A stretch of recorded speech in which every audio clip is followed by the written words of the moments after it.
My guest today is Steve Weiss, founder and past CEO of MuteSix, a full funnel performance marketing agency, which he sold to Dentsu in 2019.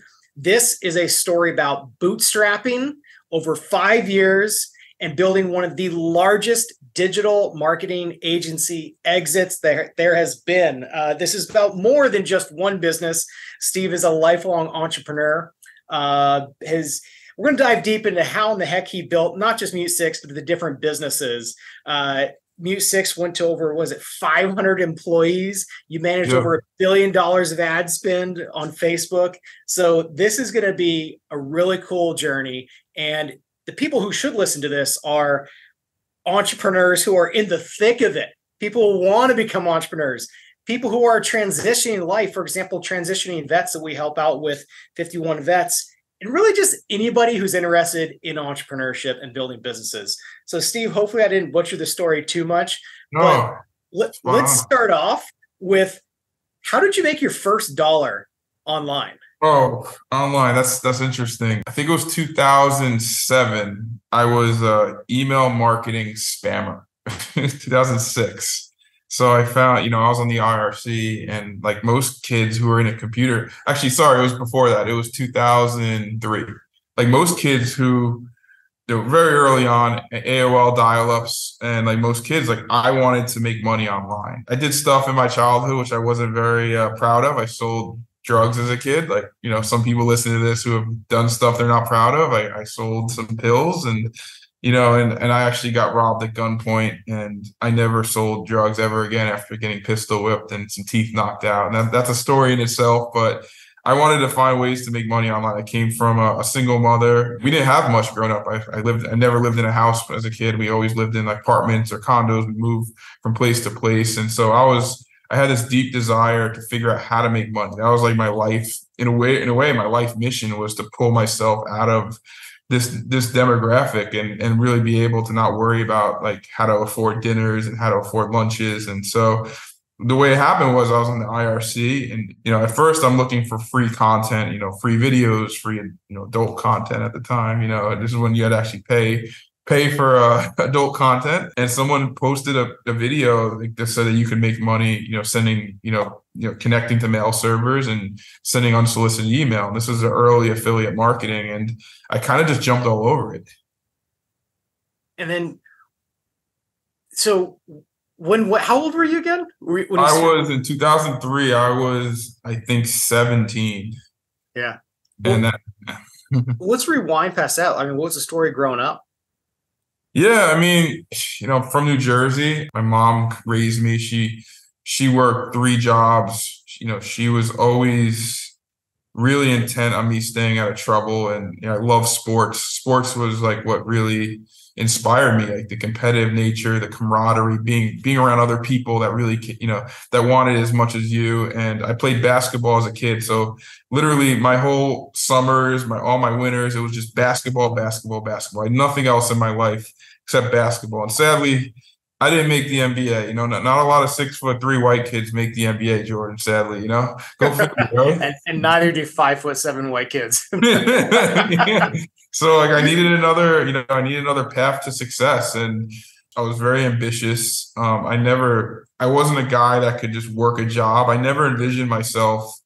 I never envisioned myself ever having a job. I was always like, from the day I was a kid, I shoveled snow, and I hired kids underneath me to shovel other driveways. So I had like a whole crew of snow shovelers. I sold parking spaces. I sold anything I get my hands on. I sold sneakers. I sold, I sold pills. I did everything you could ever imagine to make money. I did before the internet age. And then the internet age came about, and I'm like, wow, I can make money doing nothing. Holy shit, I can make money behind the computer. The computer could work for me.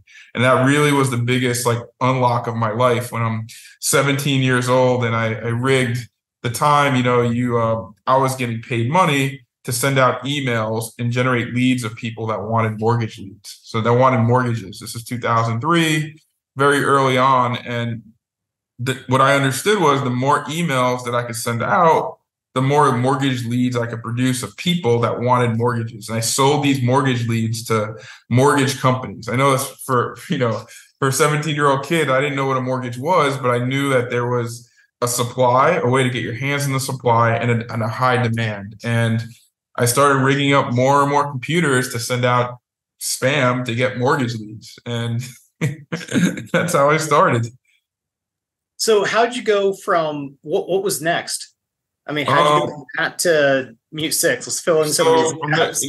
Like most people, like I was a wave, called like a wave rider. Like my first business was a company called like the Lead Firm, where we produced leads for the mortgage industry. We had a call center, and that was our bread and butter. We made a lot of money. And then we found out that not everyone that we sold leads to would pay their bills. So 2007 comes around and we're selling to a big mortgage company, one of the biggest in the United States, called AmeriQuest. And they didn't pay us, almost $2.5 million they owed us for leads. And I didn't realize that, like, if you give people payment terms and pay later, that there's a risk they might not pay you.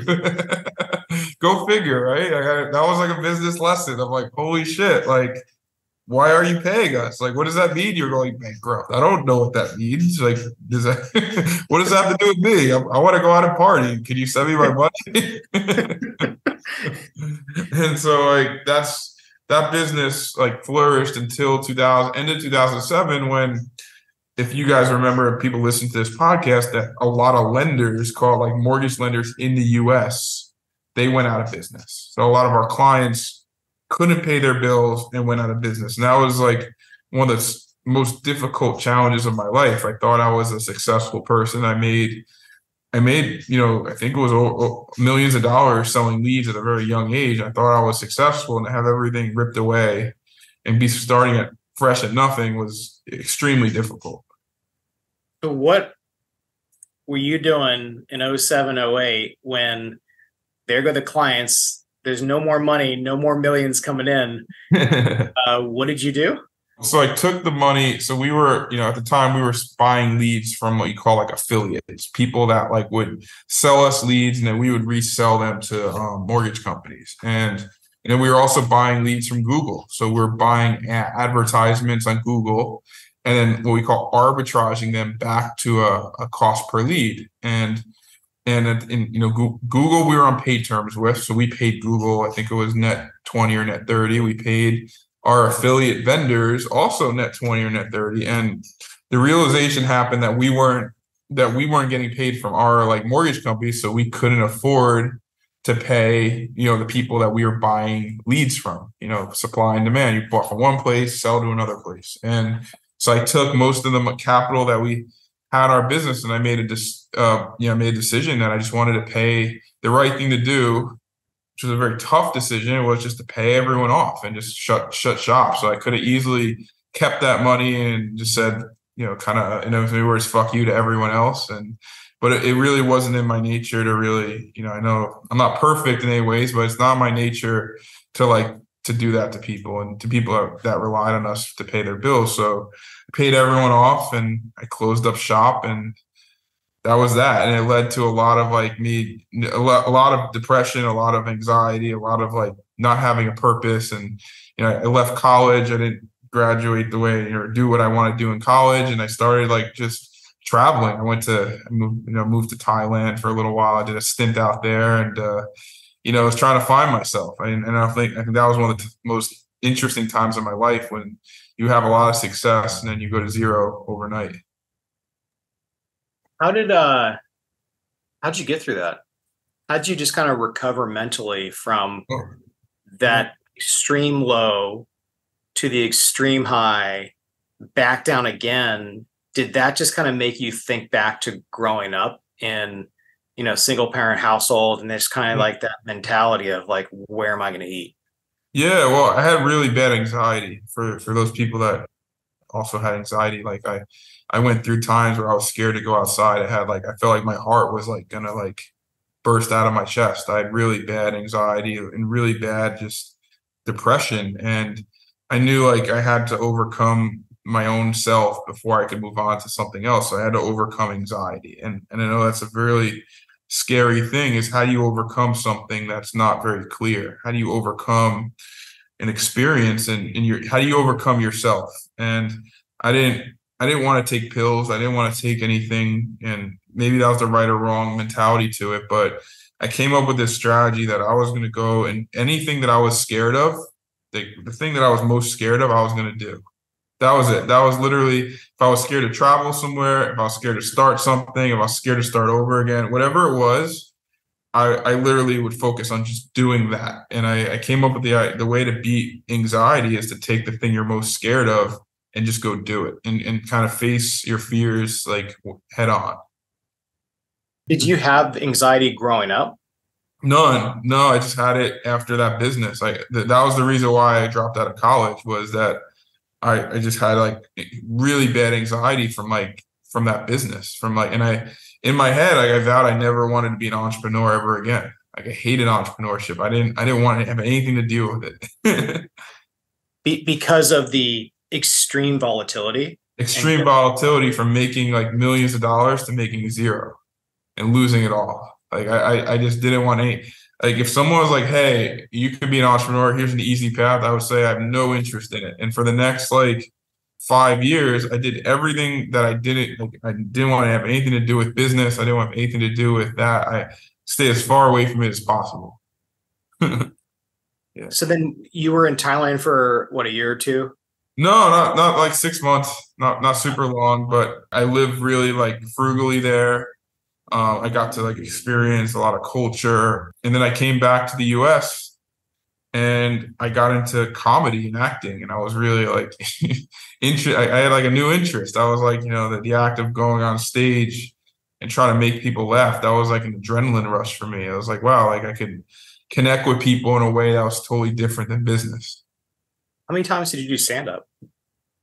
Oh, probably like 200 or 300 times. Like I was doing it like very often in New York and New Jersey. And I thought, one time I thought I was funny. People just lied to me. They told me I was funny. They're just lying to me. It is a surreal experience to do that. And that point of like just jumping into it, it kind of reminds me, I was listening to a Tim Ferriss episode and he was interviewing somebody that basically said something like, do something every day that scares you. Yeah. And I was like, all right, stand-up comedy scares me. I'll do it tonight. And it had the whole day to like, all right, I got to figure this out, like texting friends and thinking about the story. But to that, idea of just like jumping into it. And if you're scared of it, and it's just almost like developing this muscle of how to overcome anxiety and what fear is and how most of it is just perceived and not actual.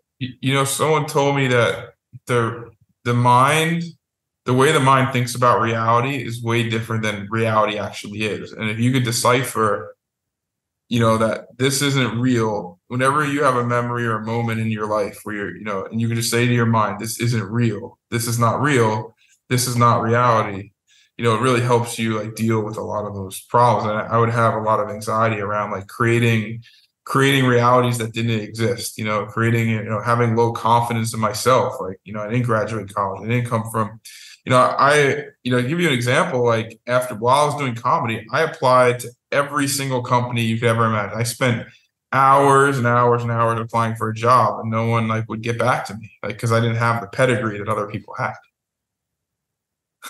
Google, even though you could put on a resume, yeah, I made millions in a business.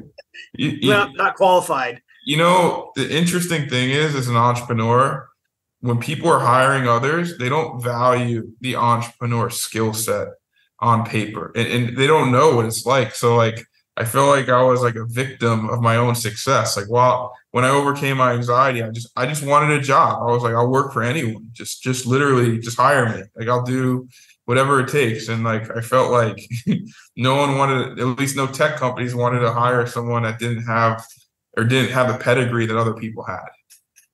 Well, I think that's interesting because when you speak of pedigree, one of the things that really brings up is this idea of predictability. Yep. And a template for a company, an industry, a function, and they're trying to, whether consciously or not, de-risk who's coming in. And entrepreneurs are the exact opposite. You know, if we knew what was going to happen, we wouldn't do entrepreneurship. Now, you mitigate risk as you evolve as an entrepreneur, as a business, as a team, but fundamentally, you don't go into like, you know what, this is a safe bet. I think I'll start a business. The entrepreneurs, the people that are entrepreneurs are cut a lot differently, in my opinion, than most people that go out and get jobs. Everyone aspires to be an entrepreneur because they look at the end product. They look at me. I sold a business. You know, I live an incredible life. I get to, you know, spend time with my daughter. I get to travel. I have properties. They look at me like I'm like, wow, Steve, I want to be you. And what they don't understand is the pain, the everyday pain that went into becoming me. And I think that entrepreneurs they have an extreme like memory of what it's like to be broke. They're so connected to this memory of what it's like being broke and what it's like having nothing and what it's like not having people in your life that care about you, to the point that you're willing to march or run as fast as possible the other way. And, you know, I used to call it, dig grave. I would dig graves to be successful. I wanted it more than anyone else in my industry. Like, we had all these other agencies that were bigger than us, but you know what? They didn't know what it's like to not have food on the table. They didn't know what it's like to go to bed in your car in 24-hour fitness. And I'm 6'3" and I couldn't fit in my car. So I was like, so they didn't know. What's the story? So I'll get to it. But when I moved to LA, I slept in my car for a little while. And I'd park my car in 24-hour fitness and I'd put the seat down and I'd try to fall asleep. And it was the worst experience ever. It was the worst. It was terrible. It was like and I hated going to bed at night because I couldn't get a good night's sleep ever in my car. And is this as you were just starting the business in like 20? Yeah. Well, actually, before I started, I moved to LA to be a comedian, and my mom sent my car to LA, so I had a place to stay. I was originally staying at my friend Sean's house. He sold drugs, and he had other people there that were also selling drugs. So his house got raided, by the cops. So like I had to get my stuff out of his house and then slept in my car because I didn't have anywhere else to go. Where was your head at that time?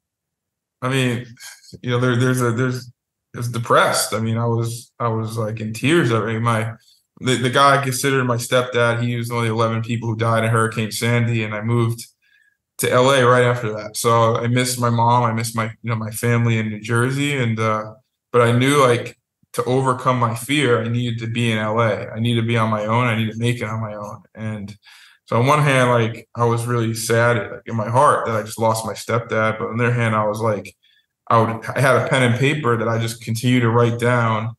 I'm going to be successful. I'm going to be successful. And I would just write that down on a notepad whenever I got depressed. I would just write down, I got this. I'm going to be successful. And I'd write it down 1,000 times to a point where I just fall asleep. Well, I think there's so much to unpack in that story. And I think a good exercise for people to do is to write down what they fear. And it might not be like, you're on top of a building, you're afraid of jumping off and, base jumping, like that type of fear. It could be a subtle, unnoticeable fear that maybe you've been in a situation for 5, 10 plus years, but you're not really recognizing that maybe you're afraid to start a company. Maybe you're afraid of the downside. Maybe you're afraid of the ego of what people think about you leaving a career path.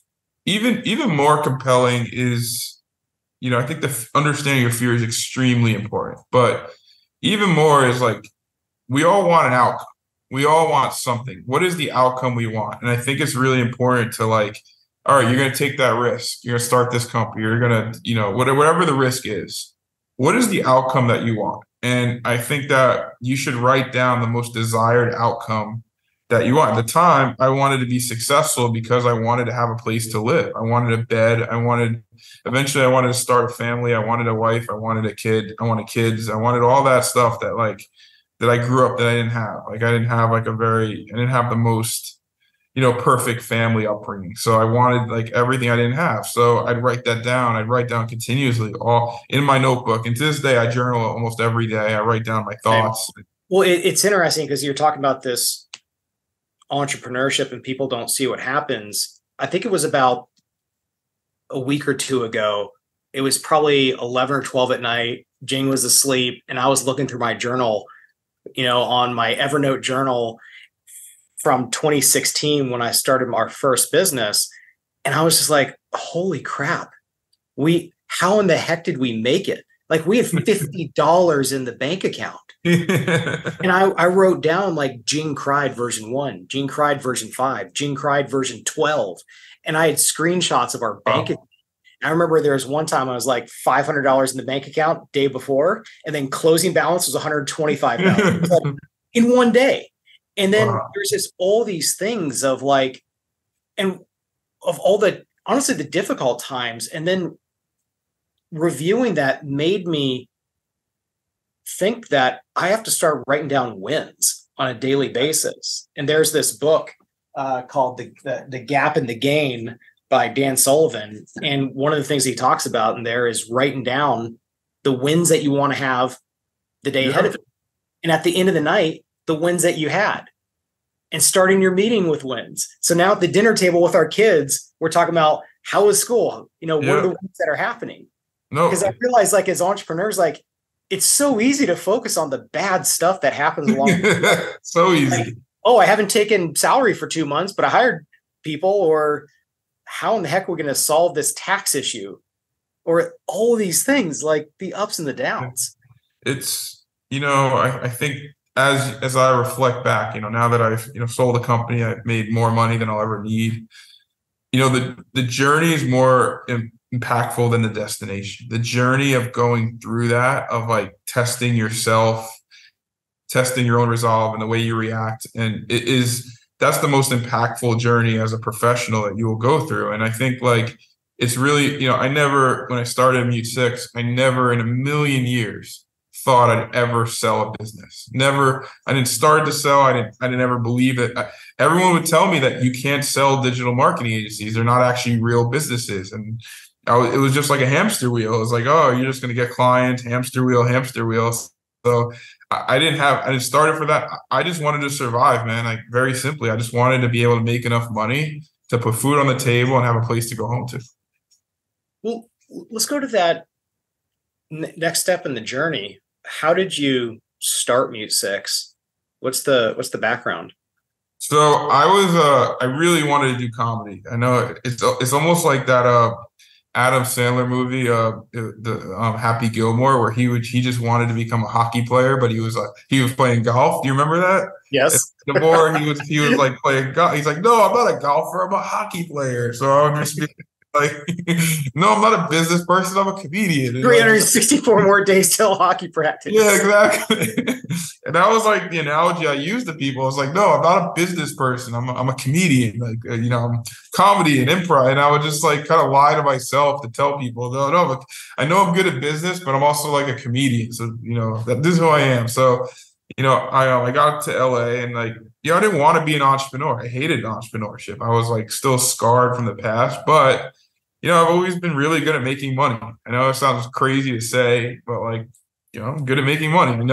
I have a vision of something. I know something will work. And then I put everything I have in the middle of a table and say, I'm going to do that. I'm going to be the best at that. So I get out here and I really want to get on stage. I really want to get, I want to get on stage. I want to perform in front of people and make people laugh. But I couldn't get on stage because I couldn't bring people to the comedy show. It was a big roadblock of like, how do I bring people to a comedy show when I don't know anyone in LA? So it was a big roadblock in my mind. So I had this genius idea while sitting in the back of Starbucks in West Hollywood, I'm like all alone. It's, 7, 8 o'clock. And I'd always work from Starbucks. And I was like, what if I just ran ads? Facebook ads, which weren't very popular at the time. What if I ran Facebook ads to get people to come to my comedy show? Very novel idea. Now it's like very, socially acceptable. But back then it was like, I could actually, drive audience to the shows. And So I was like, all right, I have a little bit of money, $20. This is then the time of like right-hand rail ads and Facebook flyers and sponsored posts. It's very, really inexpensive. So I started running Facebook ads and I was like, oh, this is going to work. This is going to work. Doesn't work at all. How much money did you drop on it? The first time I dropped like $50, and I took an image of myself with a mic, and I ran that as an image ad, and no one knew who I was. I just was like, took one of my jokes that I did and I put that into the ad, and people were like, no, but who is this guy? Like, why am I going to see Steve Weiss perform comedy? Why am I taking time out of my day to perform comedy? So I had a different idea. I was like, you know what? Back to the drawing board. So, at the time, there was no such thing as verified accounts on Facebook. So I looked and see who the top comedians were. I think it was like Dane Cook, Chris Rock, and, those types of people.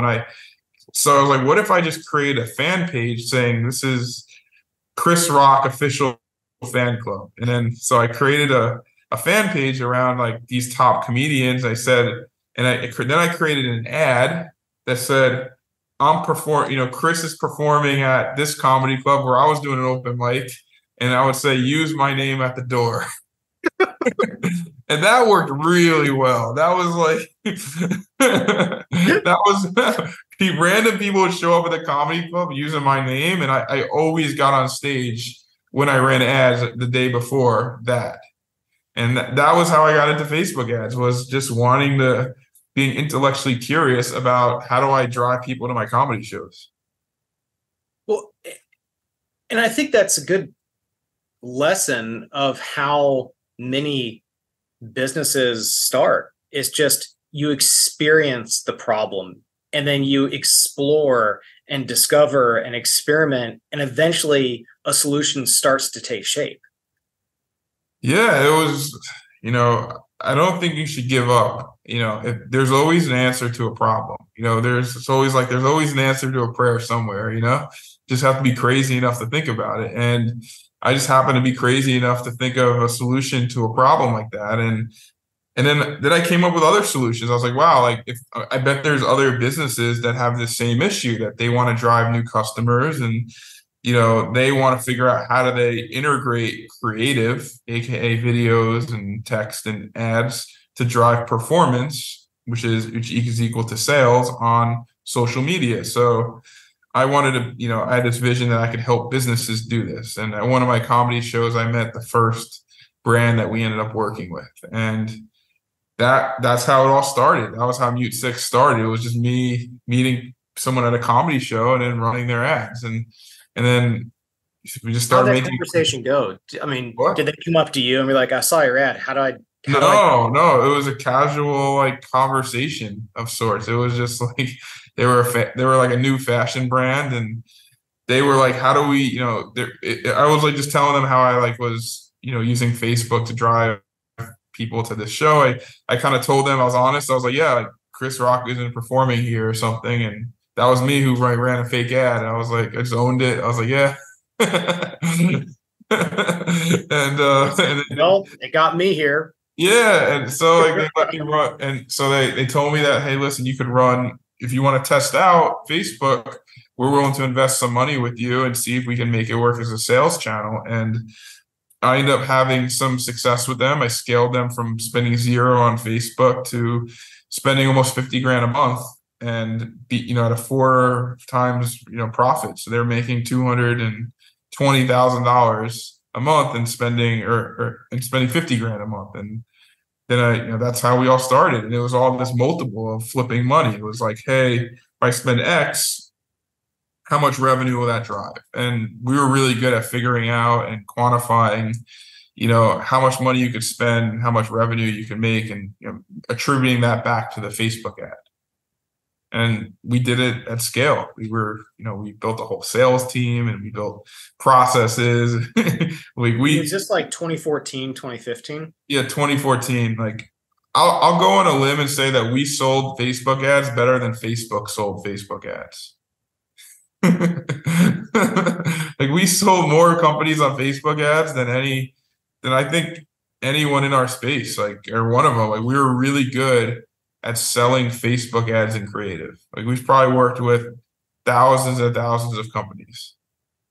So what was like the next major step in the business after it's like the first customer and you realize there's something there? What was kind of like the next major step in 2015, 2016? So I had like this vision that, like, if I'm running the Facebook ads and my partner Dan is running the Facebook ads, we're doing operations, if we're in the business, that we can't grow the business. So the thought was, hey, can we take our knowledge that we have of how to make success on this platform for businesses and duplicate it thousands of times? Because we know, like, if we want to work with thousands of brands, we need hundreds of, if not thousands of employees. So we started building content about how we do what we do. We built this thing called the learning docs, where we have, like, all the learnings that we have saved in one centralized place, like a knowledge base. And so, like, we onboard a new employee, they'll go through the learning docs. So they'll have everything at their fingertips, to understand how to actually do the job. And so how quickly did it grow from 2014, doing what, 50K a month? I think 2013 was end of 2013, we're doing like 30 or 40K a month. And then, yeah, it grew every single year. I don't think we grew, 50 to 100% almost every year, I think. And don't quote me on exact numbers, but it was a rocket ship of a, company. We're adding, 50 employees to 100 employees to 200 employees to 300 employees to 500 employees. Like, it was just, and then we had to get bigger offices. Then COVID hit, and then we started doing remote work, and it was just the most craziest 5 years ever to go from zero to, like, many, many millions of dollars in revenue, many, many millions of, so many great client stories. And we just did this at such a big scale. We had a whole system, like system of hiring. We had a doc where people can know, like, what they need to do to move up in our organization. We had, like, we had a thing called the levels doc, where you start on this level, then you go to this level. And, like, so it was just a crazy, like, process of building process to, like, doing tasks. Like, we wanted to be very transparent with our employees. Like, we really cared about our team. And I felt like there wasn't, like, any transparency in companies. So we wanted to say, hey, this is how you get promoted in your job. This is what the next level of promotion makes. This is what, and it was a very different process than a lot of companies do. How did you manage the scaling of the team that fast? Like, what did you do? What did others on the team do from a management perspective? Like, how did you actually handle that rapid growth? And what are some of those that kind of broke along the way, but you fixed it? Yeah. So, like, a couple of learnings we had was, just because you're great at your job, you could be the best Facebook marketer in the world, doesn't mean you're a great manager. That was a huge, like, learning. So we had, like, called a pod structure, where each, where we had team leaders who led pods of people, and they would have, like, like junior people underneath them, and they would be paid to both do the role of a campaign manager, but also, like, mentor their people and help them grow into pod leaders. So the only way our structure worked is if we could promote people fast. Like, we needed them to be able to take on and own digital marketing clients. And we need to do that, and they need to grow faster in our organization. So we realized that stagnation of growth was the bane of our existing as an entity. So the way we're able to grow so fast is we're able to incentivize our managers to help them mentor and grow other team members very fast. I know it's a very unique methodology, but, like, it really worked. And it sounds like also earlier on, you built the systems and processes to scale on. Yep. And how did you keep the team motivated to think like an owner, or to think at the stage that you were at and scaling so fast? I'm assuming there weren't just 500 people that are just 9 to 5. No, everyone had a different role. And this was one of the keys that, as I look back on, like one of the keys to our success is we incentivize the growth and the salary of a team member with the growth of the company. So as the company grew, they started making more money. As the client was paying them more money as a fee, the company was generating more revenue and they were making more money together. So those three things, the client was growing with us, the team member was making more money, and the company was growing. So if you can incentivize the team member and align that incentivization with the growth of the company, that's a win-win for everyone. And that's how we thought about it. So would a person on an account, like if they grew the account, would their base be raised, or their bonus would be raised. So they would get a percentage of the revenue that was paid to the agency. So they would all on the ad spend. Yeah. No, whatever the fee was. So some of the clients we worked with didn't have any ad spend. Some of them at the time were just flat fees. Whatever they paid us, we got, a percent, whatever they paid us, that team member or their pod got a percentage of that revenue. And hence, sometimes they were on ad spend, so they were incentivized to figure out how to scale it profitably for the client. Again, the client makes the final decision on what they spend, but as long as they could hit a certain return on investment, the client would be open to spending more money on advertising. It's interesting because it encourages the team to continually be growing the client relationship and always figuring out how to go deeper and figure out new services or adjacencies. So we'd open up. Originally, we started off just doing Facebook ads. Then we built a Google ads department. So then we incentivized the people that were running Facebook ads to upsell or to take, the Google spend to our Google team. Then we had our Google team, upsell email marketing. Then the email marketing team would upsell creative services, and the creative services team would upsell influencer marketing. So we had all these different services with different teams that were all working together to both get the clients into our service offering, but also provide the best service. And all of them were working together to grow the client's revenue. How do you think about pricing from a structural perspective in the agency space? And, the way that we've evolved it is we used to charge a flat rate for a brand video or, a less produced video. And then with same thing on it, we charge a flat rate for a post. And then what we found is that like a client might come back like, oh, not version 3 on the brand video. We're going to go to version 10. When we switched to hourly in the past 6 months and we're at year 5, it completely changed us on the predictability of revenue and the consistency. But it's also that game of like, client wants to be able to budget on a regular basis. So one question is like, how do you think about that? In the agency, my understanding is the agency world has a lot of hourly rates, similar to law firms, et cetera.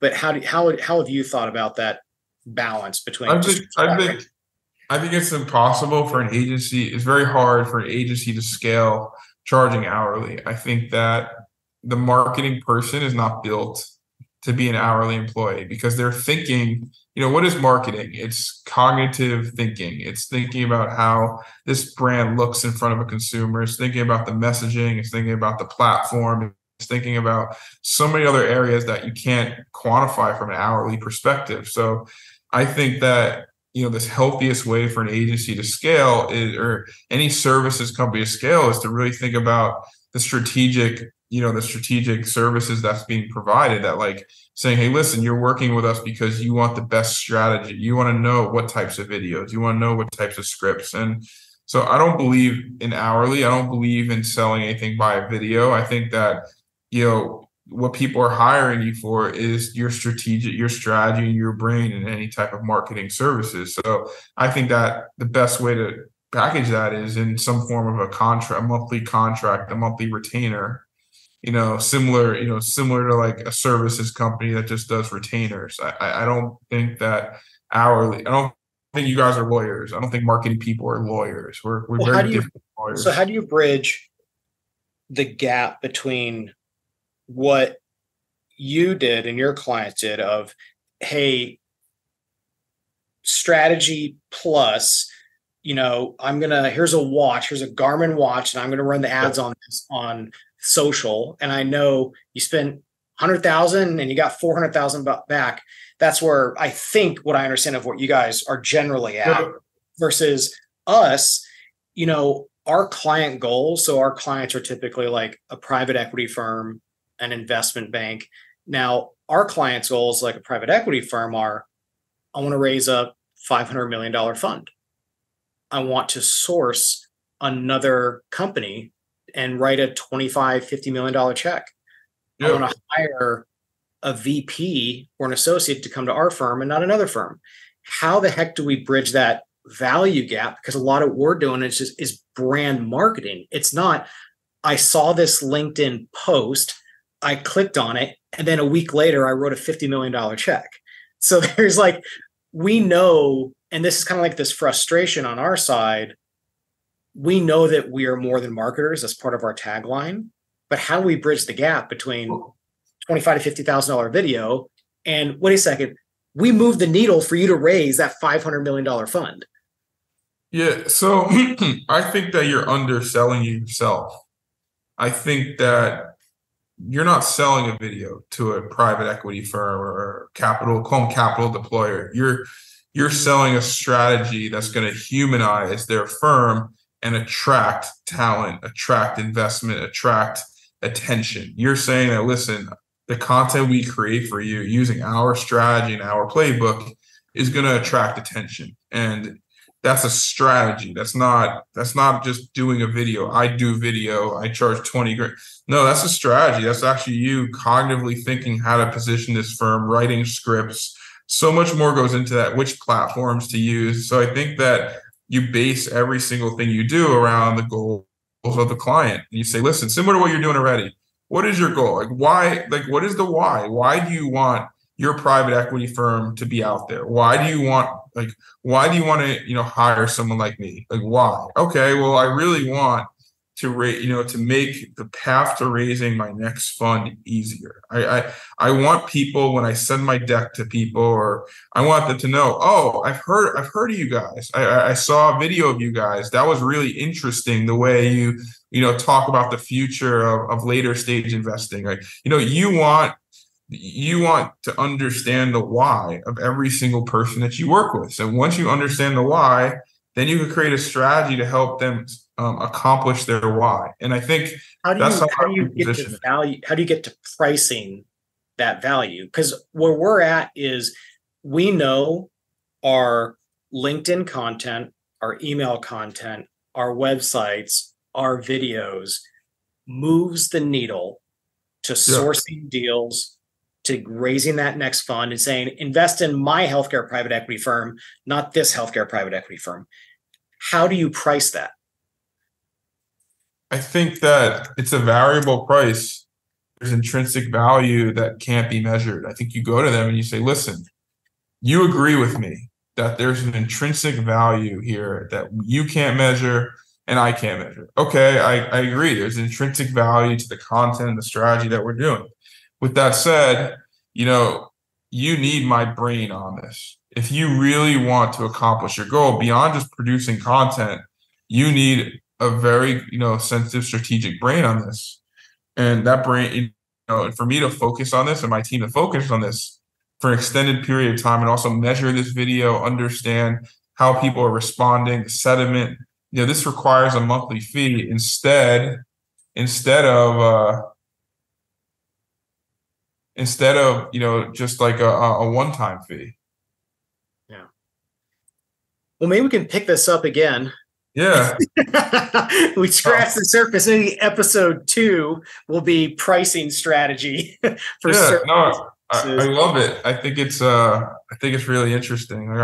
These are the problems that I love, like, kind of solving and just talking about. I mean, it's intellectual, it stimulates me intellectually to talk about this stuff. And I kind of miss it. There's so many different ways to approach pricing and value, because part of it is like, well, what do you pay your internal head of BD? What do you pay a banker? What do you pay the partners and is triangulating value, and they already have anchors within their current firm.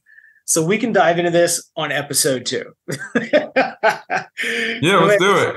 This is awesome. I really appreciate you taking the time for this, and let's do a second episode. I'd love to. Thanks for having me.